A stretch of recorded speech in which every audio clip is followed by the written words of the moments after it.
Ons is nou by die derde letter van die alfabet en soos julle kan sien is dit een van ons blou letters. Ons het reeds in ons eerste les vir leerders verduidelik hoekom daar C en 'n H is. Dit is maar net die algemene skryfmetode wat ons vir die meeste woorde gebruik waar ons wel die C in Afrikaans skryf. C is nie 'n funksionele letter nie, dit beteken dit ons gaan nie regtig die C behandel nie. Die C gaan toevallig geleer word in graad 3 wanneer ons 3 of 4 wanneer ons klaar die C in die Engels onder die knie het, gaan ons die paar woordjies leer wat wel in Afrikaans voorkom. So wat die kinders moet weet is wel die naam van die letter. So hulle moet besef C se naam is C en dit is net die eerste letter op daai teeltjie.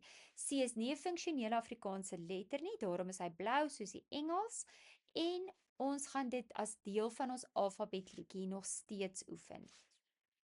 So kom ons sing saam. A B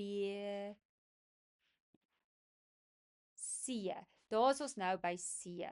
Nadat ons onthou elke liewe week begin jy met die volledige alfabetliedjie.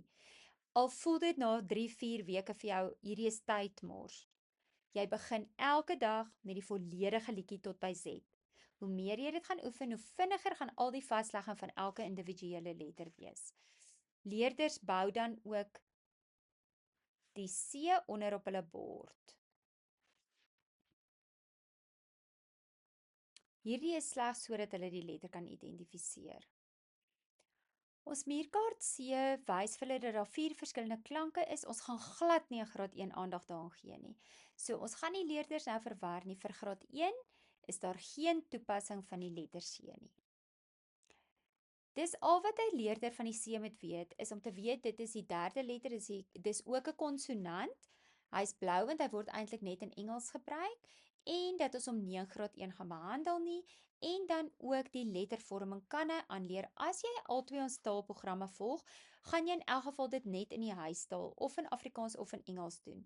So as jy dit hier wil oefen, is dit doodreg of jy kan dit net saam met die Engels oefen en dit is 'n baie maklike letter ook om te vorm. Jy kan ook die sleutelbord aktiwiteit steeds doen en dan as jy klaar met die letter C vir die res van die week, hersien jy die letter B.